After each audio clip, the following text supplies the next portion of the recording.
E nessa noite, na sequência da casa cheia, das casas de paz, nós vamos pular uma semana e vamos trazer aqui a 6ª lição e vamos falar hoje uma palavra à família. Vamos repetir juntos? Uma palavra à família. Então Jesus na cruz, em vez de liberar, além de liberar uma palavra de perdão, além de liberar uma palavra de bênção, além de liberar uma palavra de vida, uma palavra de salvação, ele também libera uma palavra à família. E precisamos entender o momento, respeitar o momento. É o momento da dor, é o momento da aflição, é o momento do abandono, é o momento da solidão. Mas mesmo assim, repete, mesmo assim, Jesus se preocupa com a família. Você faz parte de uma família? Claro que faz, todos fazemos. Significa dizer que Jesus também se preocupa com você, se preocupa comigo, ele se preocupa com a sua família.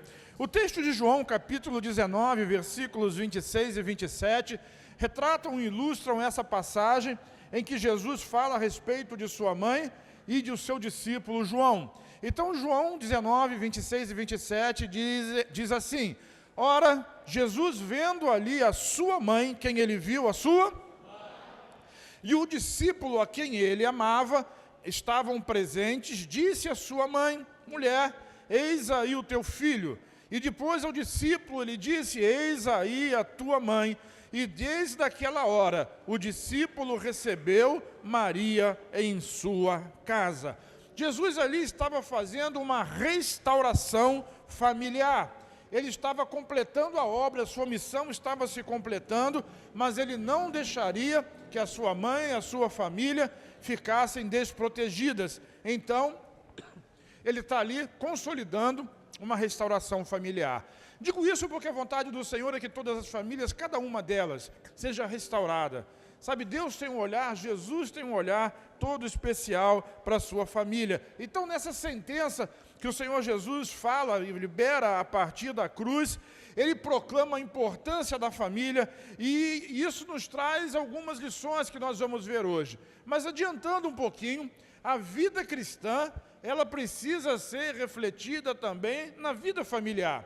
A vida cristã, ela tem que se cumprir também nos deveres que cada um de nós, pais, filhos, esposa, esposo, irmãos, cada um de nós temos deveres familiares. E vida cristã faz parte disso. Porque o próprio Jesus, diga assim, Jesus, ele deixou o exemplo próprio para que nós pudéssemos seguir. Maria, sua mãe, estava ali ao pé da cruz, naquele dia fatídico, naquele dia terrível, e junto com ela estava João, aquele que é chamado o discípulo a quem Jesus amava. Era aquele companheiro que sempre estava ao seu lado.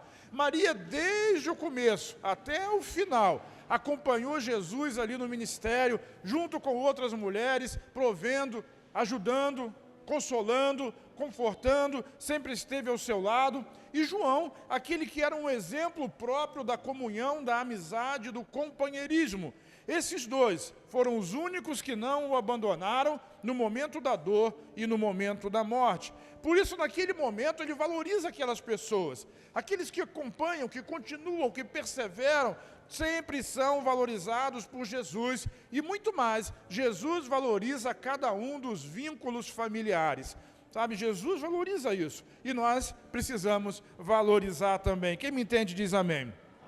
Então, quando Jesus faz essa declaração da cruz, mulher, aí está o seu filho, filho, aí está a sua mãe, ele estava ali completando uma restauração familiar. E nós temos algumas lições que podemos aprender a respeito dessa declaração. A primeira delas é a lição do reconhecimento. Diga, reconhecimento. Não que haja uma necessidade das mães, as mães não exigem normalmente reconhecimento, mas é muito importante que filhos reconheçam as suas mães, que as famílias, os progenitores, sejam reconhecidos pelos seus filhos. E sabe, porque o investimento, a dedicação, ela é muito grande. Maria, ainda jovem, ela recebeu a visita do anjo quando disse: salve, ó agraciada, o Senhor é contigo, você vai ser mãe do Salvador. Mas ela era uma menina de 15 anos, E ela questiona: como é que vai acontecer isso comigo? Eu não conheço o varão, eu não sou casada, eu sou noiva, eu não tenho relação sexual, como é que isso vai acontecer? E o anjo diz, Gabriel diz: olha, o Espírito Santo vai cobrir você. Sabe, Maria, desde jovem, quando recebeu a promessa de que engravidaria do Espírito para o nascimento de Jesus, ela se preocupou com o nome, com a moralidade. Imagine como é que uma jovem ia explicar no meio da comunidade que ela estava grávida e alguém ia perguntar quem é o pai e ela ia dizer: é o Espírito Santo. Hoje isso já não seria aceito, chamariam ela de louca. E muito mais naquela época, onde não havia o desenvolvimento que nós temos hoje. Então Maria, ela foi perfeita nas escolhas, nas posições que ela tomou, e muito importante era que ela fosse reconhecida por isso. Ela deu à luz ao Salvador, ela deu à luz ao Filho de Deus, que seria e é o nosso supremo e eterno Salvador. E junto dela estava João, e juntos eles estavam ali acompanhando aquele momento. Quando todo mundo foi embora, ela permaneceu firme, com uma força que somente as mães têm, somente as mães possuem, e ela acompanhou o seu filho, desde o nascimento numa estrebaria, até a morte na cruz, a mais cruel e violenta de todas as mortes.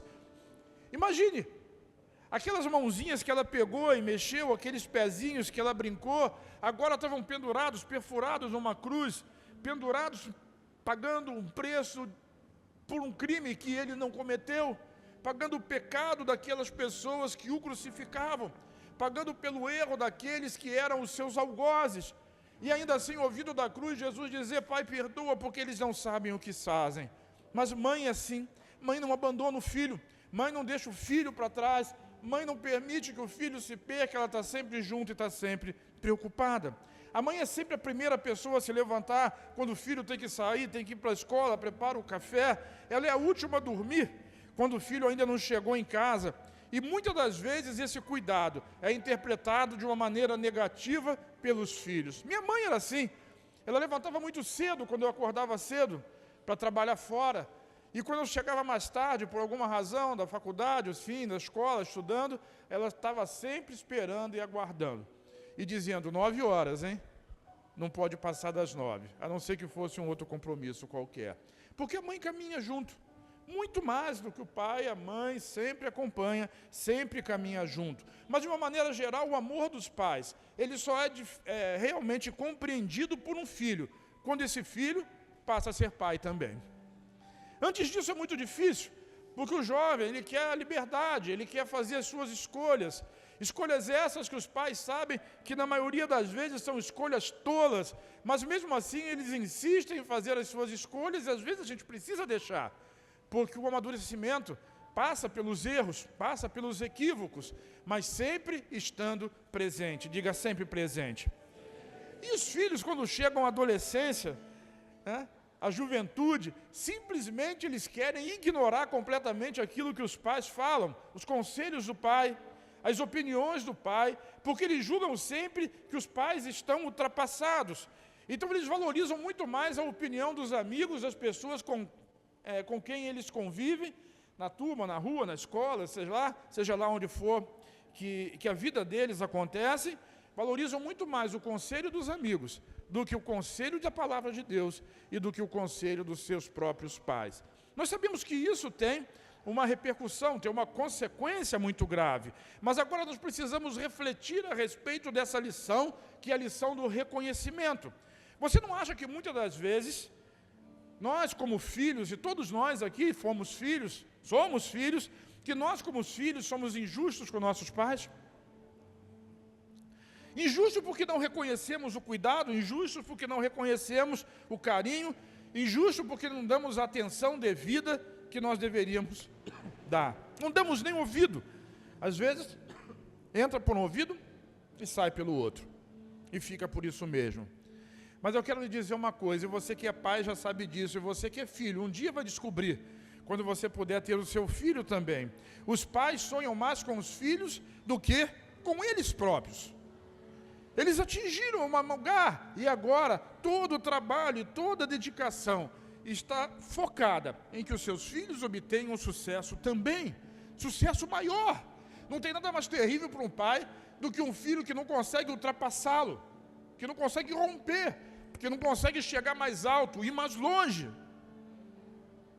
viver mais tempo. Queridos jovens, falo para vocês agora. Seus pais fazem tudo isso com muita alegria. Seus pais sempre fizeram isso com muita alegria, porque o maior sonho de um pai e de uma mãe sempre será o seu filho. Quem é pai aqui diz amém comigo? Eu sei que nem todos os pais são assim, mas esses que não são assim, tem um lugarzinho especial para eles aqui na terra. Aqui no Rio de Janeiro chama Bangu.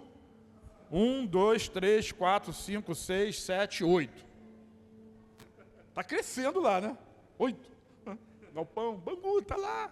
Para pais que não são assim, que violentam, que machucam, que ultrapassam, enfim. Mas nós não somos assim. Nós sonhamos com sucesso na cruz. E lá, com o sucesso do Filho. E lá na cruz, Jesus deixou um recado muito importante para cada um de nós, como filhos, que nós devemos ter o interesse, o cuidado e valorizar sempre os nossos pais. A mensagem que Jesus estava dizendo, parafraseando, é essa: filhos, jamais esqueçam dos seus pais. Vamos repetir? Filhos. Quando os pais morrem, a gente lembra muito. Mas o meu conselho é: lembre deles enquanto eles estão aqui. Depois você pode botar uma placa na casa, dizer que essa casa vai se chamar, e coloca o nome do seu pai. Mas honre eles enquanto eles estão aqui. Isso é muito importante. E Jesus estava ensinando isso. Ele está dizendo: olhem para o meu exemplo. A gente, quando está com dor, já sentiu dor? Pode ser até uma dor de dente. A gente, quando está com dor, não pensa em mais nada. A única coisa que nós nos preocupamos é conosco mesmo, em aliviar aquela dor. Jesus estava no extremo do seu sofrimento, e a palavra que ele liberou sobre a família foi de restauração. Nem na dor ele se esqueceu da sua mãe. Você consegue entender isso? Ele valorizou a família, então, até o final. E tudo o que ele queria deixar a mãe dele segura no futuro. Por quê? Porque o seu pai, José, havia morrido. Ele era o filho mais velho. Ele era o irmão mais velho. Agora, muita gente lê esse texto de uma maneira muito religiosa e querem colocar sobre as costas de Maria uma responsabilidade que ela não tem. Ela é uma mulher agraciada, cheia da presença de Deus. Ela foi companheira, foi mãe, mulher de fé, extraordinária talvez, a ponto que nenhuma outra na história se comparou a ela. Mas muita gente pega esse texto e quer dizer que ela é mãe da humanidade. Não é. Muita gente pega essa palavra e quer dizer que ela é intercessora suprema. Não é. Muita gente pega essa palavra e quer dizer que ela é a co-salvadora do mundo. E não é. Essa não é a responsabilidade dela. Ela cumpriu o seu papel de mãe, de companheira, de intercessora, de amiga. Esteve ao lado de Jesus e supriu todas as suas necessidades. Então, ensinar esse tipo de coisa é um equívoco. Jesus estava ali garantindo o futuro daquela mulher, da sua mãe. Uma mulher naquela época que não tinha marido, que não tinha um filho a quem recorrer, ela não tinha sustento, não tinha emprego, não tinha trabalho, não ia ter como subsistir. E Jesus estava cuidando do futuro da sua mãe, assegurando que ela tivesse sustento e dignidade quando ele partisse desse mundo. E ela nem era uma idosa. Maria deu à luz a Jesus por volta dos 15 anos. Se você pegar 15 e somar com 30, vai dar 45. Quando Jesus terminou o ministério, ela não tinha ainda 50 anos de idade. Aquele momento da dor, no momento do sofrimento, essa é a idade daquela mulher já viúva. E ela ainda era jovem para viver muitos anos e dependia desse cuidado, e Jesus cuidou disso. Ele percebeu isso como filho mais velho. E a Bíblia diz assim no livro de Atos, no capítulo 4, versículo 12, para a gente deixar bem claro a responsabilidade de cada um. Jesus morria na cruz porque ele é o Salvador.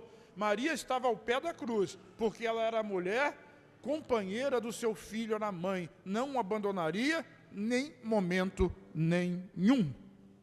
Então Atos 4:12 diz assim: em nenhum outro nome há salvação. Nenhum outro. Não existe nenhum outro nome debaixo do céu dado entre os homens pelo qual devamos ser salvos. Jesus é o Salvador. Repete: Jesus é o Salvador. Então nós precisamos entender bem isso.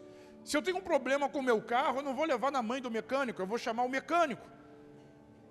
Se não tivesse a mãe, o mecânico não estaria ali, mas ele é o mecânico. Entender que se eu preciso de um Salvador, eu preciso buscar Jesus. Diga, Jesus. Jesus é o Salvador. E Maria, nós honramos ela, como honramos você, mamãe. Porque você deu à luz também a um ser, a um ente, a um menino, a uma menina, a uma pessoa. E essa pessoa, se ainda não é, ou se já não é, será grande na presença do Senhor. E Ele não estaria aqui se não fosse por sua causa. Você faz parte dessa história. Essa é a honra que as mães têm, de acompanhar, de cuidar e receber hoje essa honraria da parte da igreja, da parte de Deus e da parte dos seus filhos. Quero dizer com isso que todos nós e cada um de nós precisa honrar os seus pais. Diga, honra. Ninguém aqui nasceu da cegonha. Essa história não cola mais. Qualquer criança pequenininha já sabe como é que funciona o processo do nascimento. Ninguém veio da cegonha. Então, se não fosse pelo seu pai e pela sua mãe, você não estaria aqui. Se não fosse pelos seus avós, você não estaria aqui. E é preciso que nós os respeitemos e os honremos. Talvez não cheguemos ao extremo dos orientais, de fazer altares dentro de casa para aqueles que já morreram. Mas lembrar e reconhecer com honra aquele que nos trouxe até aqui é muito importante e faz parte do processo de Deus. Repete comigo assim: eu preciso reconhecer, respeitar e valorizar. Então a primeira lição é a lição do reconhecimento. A segunda lição é a lição do cuidado. Diga, cuidado. Mas não só cuidado, cuidado e proteção. Cuidado e proteção. Jesus ali na cruz, ele chama João e diz: João, aí está a sua mãe. Você, a partir de agora, é responsável por cuidar dela, por não deixá-la sozinha, por sustentá-la, por abrigá-la. Você vai me substituir. Minha hora está chegando, estava no final da vida dele. Ele disse assim: agora você vai me substituir, recebe esse encargo e cuida da minha mãe. Sabe, muito mais do que o sustento, talvez Jesus ali estivesse aliviando a dor da sua mãe, a dor da perda. E não existe dor maior do que a dor da perda. Uma mãe perder o seu filho. Filho enterra pai. Pai não enterra filho. Isso é uma ordem trocada. Mas ali estava o Salvador. E Jesus se preocupava em confortar emocionalmente também a sua mãe. Preste atenção nisso. Fica aqui mais uma lição. Além de cuidar dos pais, provendo, é preciso cuidar das necessidades do pai na velhice, sem lhes causar dor. Repete essa frase: não cause dor nos seus pais. Não cause dor na sua mãe, não cause dor no seu pai. Há muitos filhos que não se preocupam com o coração dos seus pais. São egoístas, pensam só em si mesmos, nos seus interesses. Filhos assim têm sido uma causa de muito sofrimento para aqueles que lhes deram a vida. Efésios capítulo 6, versículos de 1 a 4, diz assim: vós filhos, sede obedientes a vossos pais no Senhor, porque isso é justo. Honra teu pai e a tua mãe, que é o primeiro mandamento com promessa, para que te vá bem e vivas muito tempo sobre a terra. E vós pais, não provoqueis a ira aos vossos filhos, mas criai-os na doutrina e na admoestação do Senhor. Eu lembro que quando eu era adolescente, minha mãe gostava de ler esse versículo para mim. Quando eu fazia alguma coisa errada, honra seu pai e sua mãe. Mas eu era esperto, eu já tinha decorado a Bíblia, e eu dizia: mamãe, não provoque a ira do seu filho. As pessoas manipulam a Bíblia até hoje, né? Honrar os pais é respeitá-los, é cuidar deles, é obedecer na medida de que eles ensinem a vontade e a palavra do Senhor. Não é obedecer cegamente. Tem pai que vende filho para prostituição, que incita o filho a ser, eu não sei se eu posso chamar, graduado no tráfico, porque quer dinheiro, porque quer recursos. Esse tipo de obediência é obediência idiota, é cega. Não condiz com a palavra de Deus. Mas devemos, filhos, obedecer aos nossos pais no Senhor. Ensina o menino no caminho em que deve andar, e até quando envelhecer, não se desviará dele, é o conselho de Deus. Pai, não provoque a ira aos vossos filhos. Como é que um pai provoca a ira no filho? Quando ele diz para o filho assim, você não pode beber, mas ele bebe.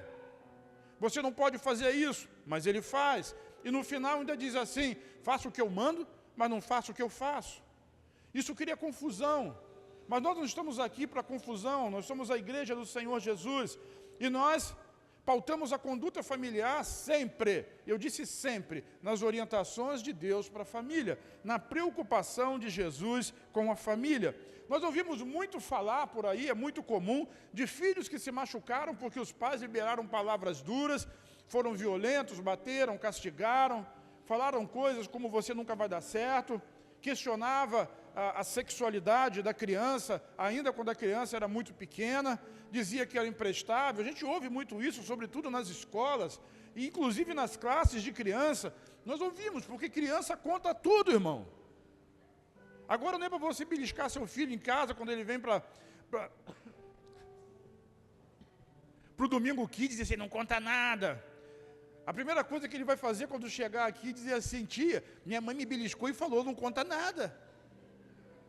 Aí agora você vai fazer o quê? Não vai mais trazer ele para a igreja? Egoísta. Ensina o menino no caminho que deve andar. Talvez o grande problema é que você não conheça bem esse caminho. Mas esse caminho tem nome e tem sobrenome. Diga, Jesus Cristo. Qual é o nome do caminho? A nossa igreja fica aqui na Avenida Albino e Parato, mas o caminho que leva para o céu não é Albino e Parato, é Jesus Cristo. Aprenda o caminho, porque você não vai se enganar na hora de ensinar o seu filho a caminhar nele. Quem está me entendendo diz amém. Então a gente precisa entender, porque os filhos reclamam, porque tolhiram minha liberdade, não pode fazer isso, não pode fazer aquilo, não pode fazer aquilo outro. Mas também os filhos não percebem que ferem os seus pais com palavras duras, com palavras grosseiras, com argumentos, com negação e às vezes com silêncio, com indiferença. Meu Deus! A mensagem da cruz passa pela restauração familiar. Vamos repetir a mensagem? Foi ótimo, né? Mas assim, está um aqui, um ali, um lá. Vamos todo mundo junto?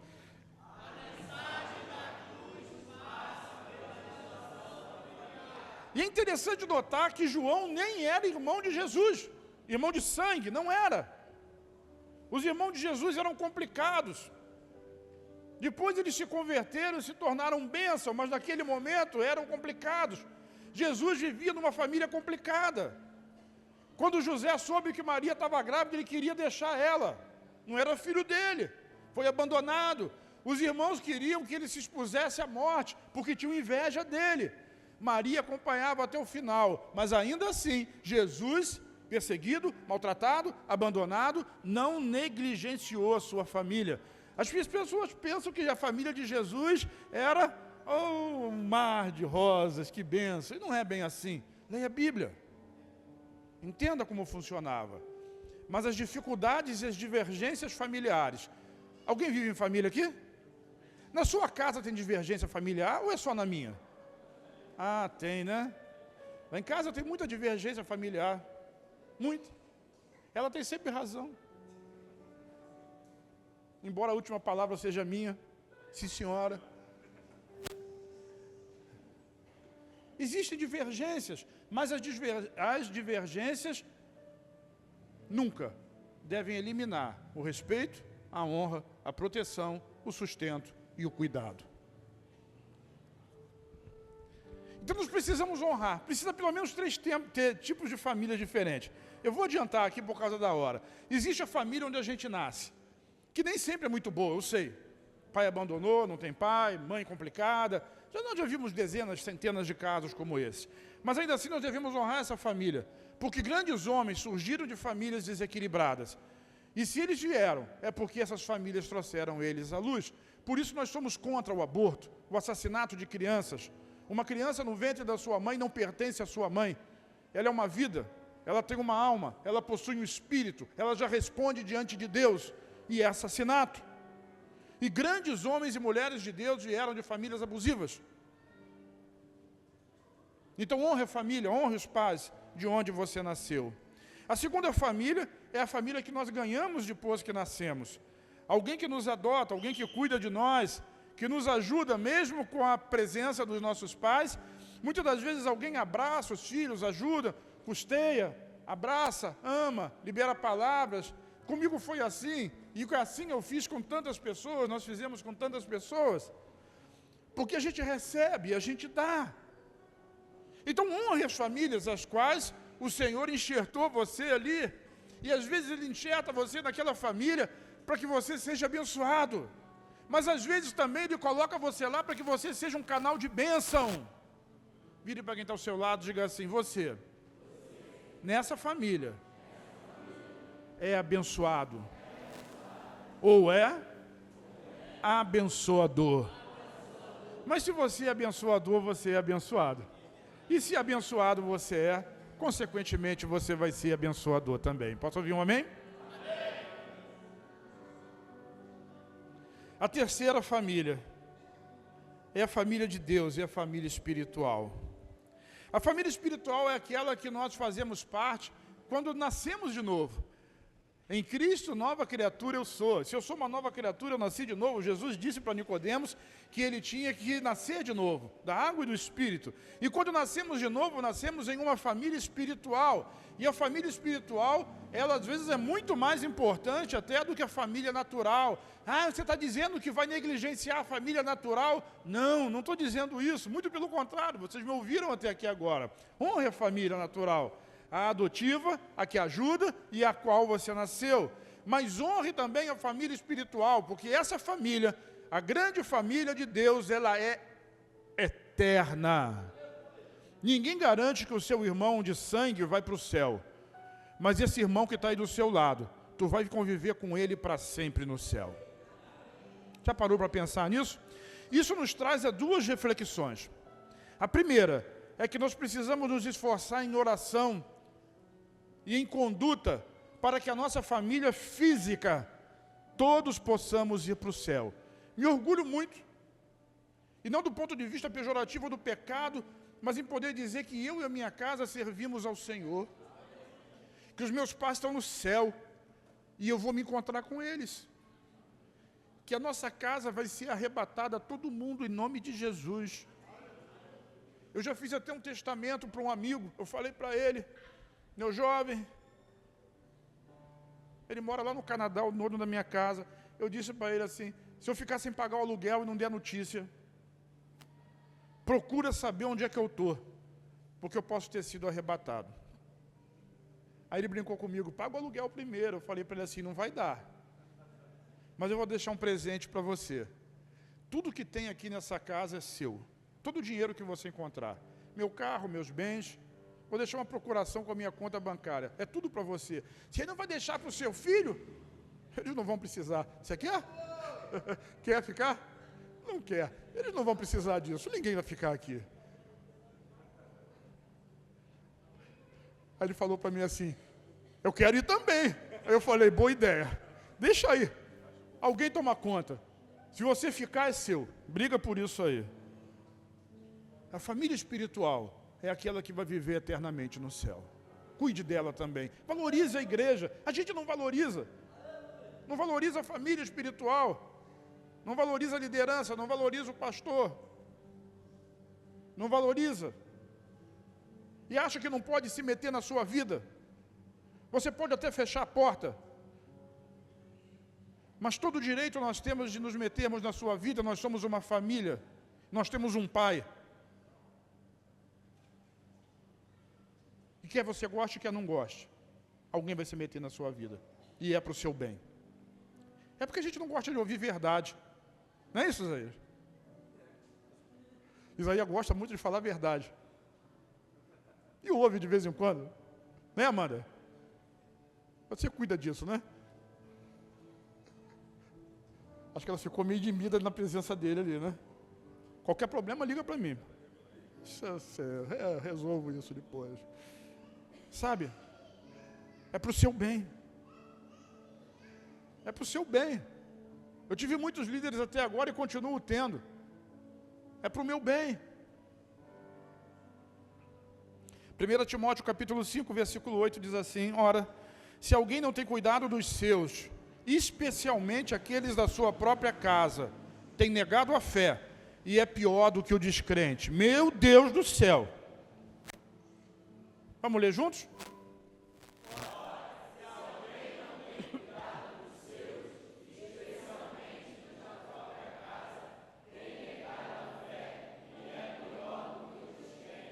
Acho que não precisa nem comentar, né? Está bastante claro.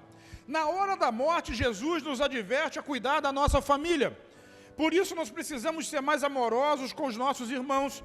Por isso nós precisamos ser mais família. Por isso nós precisamos ser mais amigos. Precisamos cuidar melhor uns dos outros.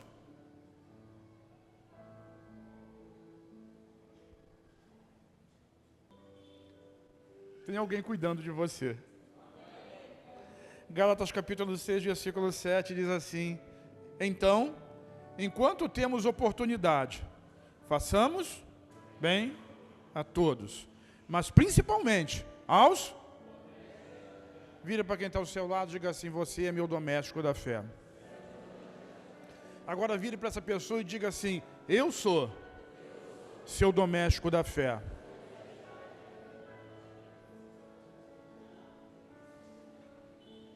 Às vezes eu acho que eu devia me meter mais na vida dos outros. Kit, você salvou de boa hoje. A pastora saiu daqui e sentou ali do meu lado e perguntou para mim assim: eu não vi o kitnet. Eu falei: calma, amor, tá ali, ó.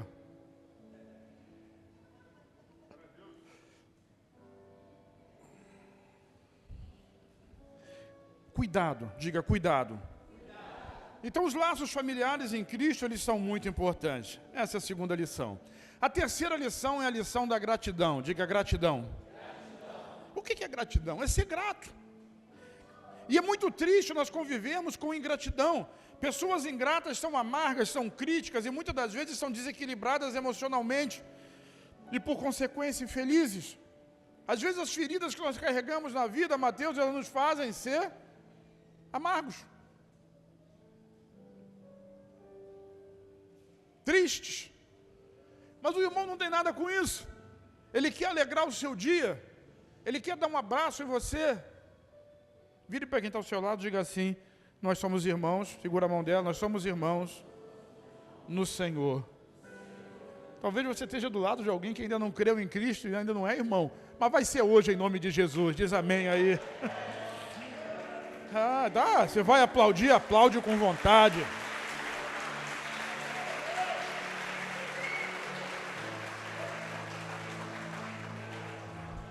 Nos últimos momentos da vida de Jesus, ele se lembrou de fazer um gesto de gratidão para sua mãe. E se há uma pessoa nesse mundo que sofre de gratidão, essa pessoa é a mamãe. Quando chegar no céu, eu vou ter muito que pedir perdão à minha mãe, porque eu fui muito ingrato em muita situação. Fui bom em outras. Mas quando jovem, nós sempre somos ingratos e não compreendemos bem essa relação. De fato, como eu disse para você, essa relação só é completamente compreendida quando a gente tem um bebê, quando tem um filho. Quando a mãe sente o neném chutando na barriga, ela vai entender o que a mãe dela pensava dela. Quando você coloca a mão na barriga da sua mulher e percebe que aquele neném está se mexendo ali, né? O Daniel, quando encostava a mão na barriga da minha mulher, aquela coisa linda ali, ela ganhou um vestido novo hoje, olha lá, coisa linda, hein? Ele vinha para minha mão, fazia um bolo na minha mão, conhecia a mão do pai. Depois que cresceu, não veio não. Quando eu botava a mão na barriga com o Tiago, ele nunca vinha para minha mão. Eu falei: ih, mas depois que cresceu, vive comigo perto de mim. As coisas são assim, né? Bebezão do papai. Saiu numa revista secular a seguinte propaganda sobre o Dia das Mães: se o pai dá banho no filho, joga ele para cima, leva ele para a escola, ele é um paizão. Mas se é a mãe que faz isso, não faz mais do que obrigação. É verdade? E nós fazemos isso, né? E a gente ganha os créditos. Mas as mães fazem isso centenas e milhares de vezes. E às vezes a gente fica achando que isso não é mais do que obrigação dela. Quanta desonra. Porque tantos filhos ingratos nós temos com os pais, sobretudo com as suas mães. Eu acho que o principal motivo dessa ingratidão toda é achar que ela está fazendo mais, não está fazendo nada mais do que a obrigação dela. Se não fosse ela, tu não estava aí. Eu fico vendo filme, vídeo na Discovery, National Geographic, e todo animal que nasce, em poucos minutos ele já está em pé. Ele já começa a aprender a se defender. Um bebezinho, igual nós temos muitos aqui, não sobrevive nem horas se não tiver o cuidado de uma mãe. Não seja ingrato. Não seja ingrato. Então, assim, é uma grande injustiça, porque na maioria das vezes, as mães elas fazem muito além do que elas podem, dão mais do que poderiam dar, muitas vezes vivem uma vida de renúncia num nível que os seus próprios filhos jamais conhecerão, nem entenderão. Então esse é o tipo de sacrifício, é o típico sacrifício da renúncia. Só que isso nunca é contado. Ela não fica contando isso para você. E assim, acredite, isso vai muito além daquilo que é declarado e daquilo que é falado. E sempre quando nasce uma criança, a criança é a prioridade. A criança é a prioridade. Ela grita. E tem que dar atenção para ela. Ela sempre vai ser a prioridade. E os pais fazem isso. Quantas mães são analfabetas, mas ficam alegres quando o filho se torna doutor? E quantas das vezes os pais falam assim, vai estudar, meu filho. Por quê? Porque eu não estudei e estou vivendo uma vida muito difícil. Ganho pouco, trabalho duro. E a gente quer que o filho estude, mas o filho não quer. Ele quer curtir o pouco dinheiro que tu tem. E não entende que a vida não vai acabar aos 20. Ela vai continuar até os 80, 90. E aí, na hora de plantar, não plantou. Aí depois que colher, não tem. Misericórdia. Há um ditado chinês que diz assim, uma mãe pode cuidar de 7 filhos, mas 7 filhos não conseguem cuidar de uma mãe.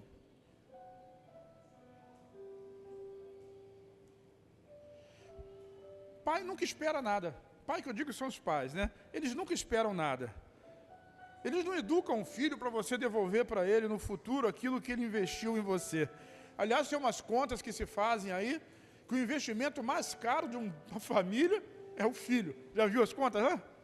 Tem uns valores assim, não tem?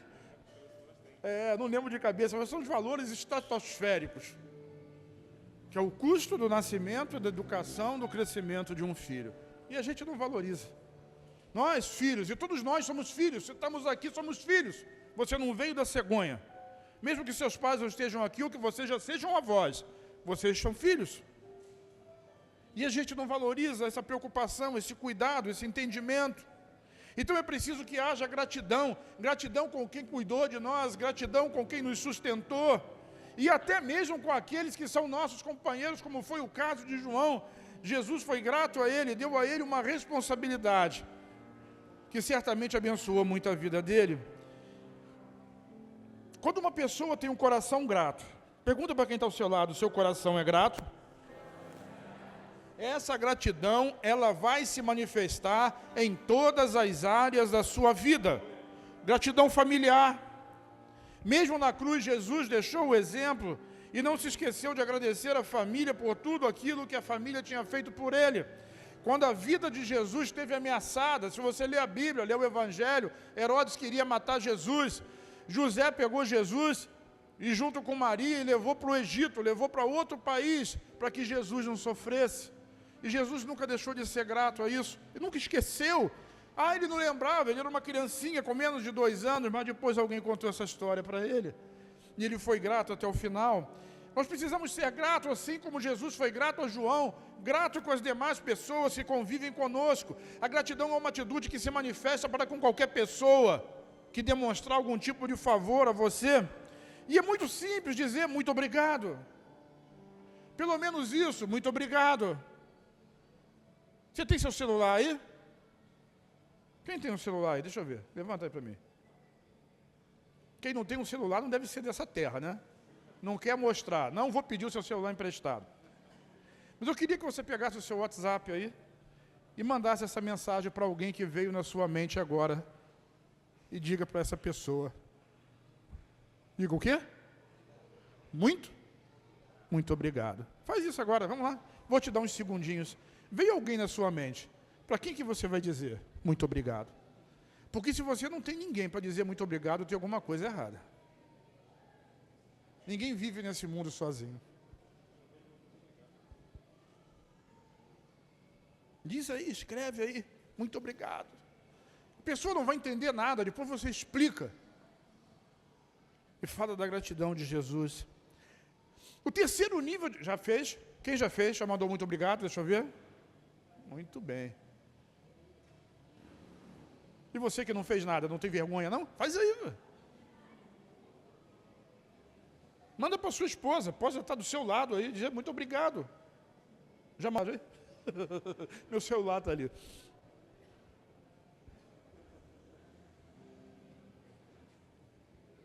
Vou te contar para eles, hein? Vai. Aqui o microfone na minha mão. E você não vai pegar ele no final. Diz aí, muito obrigado. Muito obrigado. Aqui nessa igreja, se você está aqui, você tem motivo para agradecer a alguém. Alguém que te trouxe. Mas Jesus também demonstrou gratidão a Deus. A vida de Jesus foi uma vida de gratidão. Uma vez Jesus viu uma multidão, ficou com pena deles e quis dar comida para todo mundo. Lucas capítulo 22, 19 fala a respeito da grande multiplicação dos pães e peixes. E quando Jesus juntou aqueles 5 pãezinhos, aqueles 3 peixinhos e disse para o céu assim, Pai, eu te dou graça.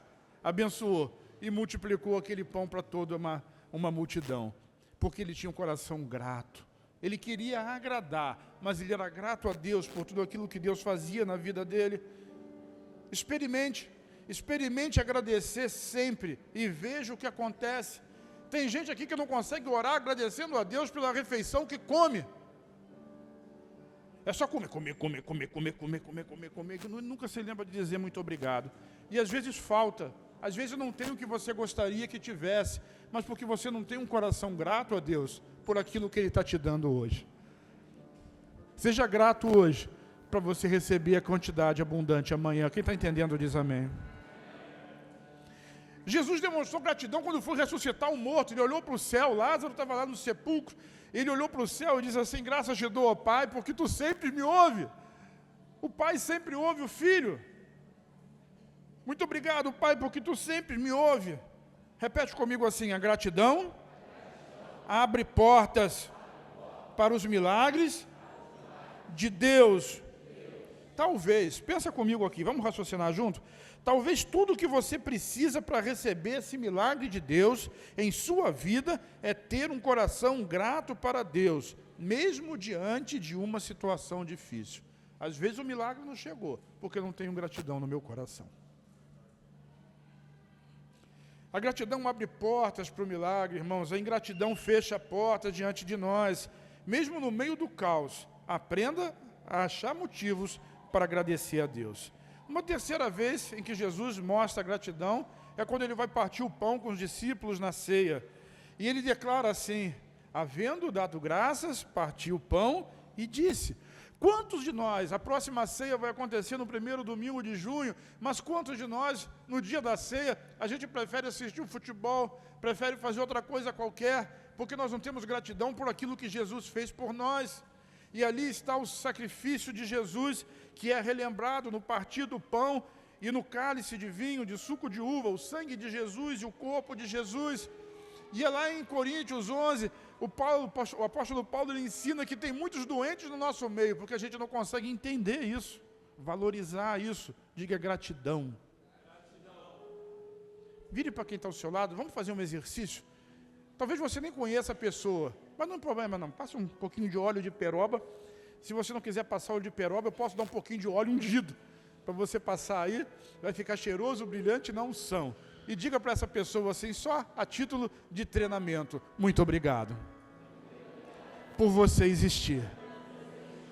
Mesmo que você não conheça, diga isso para essa pessoa que está ao seu lado. Muito obrigado, muito obrigado, muito obrigado.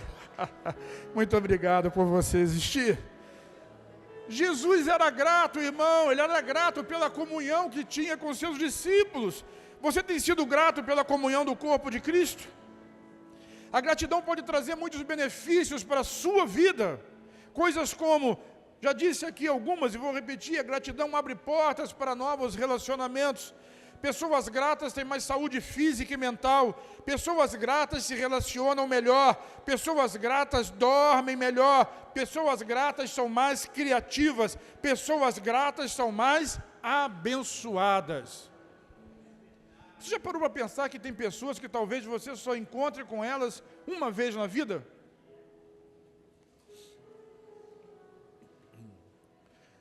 Uma vez eu estava numa viagem para Israel, na volta nós passamos pela Alemanha, e a caravana parou num posto de gasolina na Alemanha, não lembro qual a cidade, e eu queria ir no banheiro.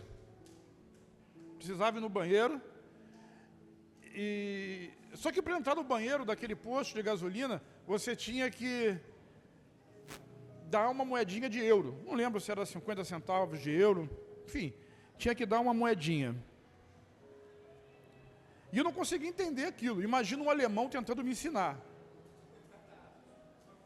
Imagina um alemão tentando me explicar que eu precisava dar uma moeda de 50 centavos. Era 50 centavos?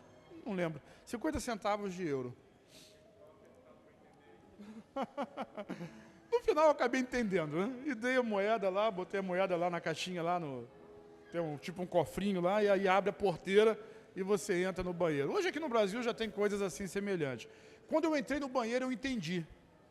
Era melhor que o banheiro da minha casa. Meu Deus do céu. Tinha tudo que você possa imaginar que precisa ter num banheiro. E muito mais. Aí quando eu saí de lá, eu virei para o Chucrutes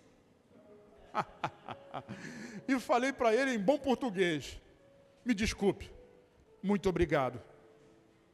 Ele ficou olhando para mim. E eu disse para ele: I'm sorry. Thank you. E ele riu para mim e me deu um vale. E quando você não fala uma língua e vai no outro país, gesto todo mundo entende.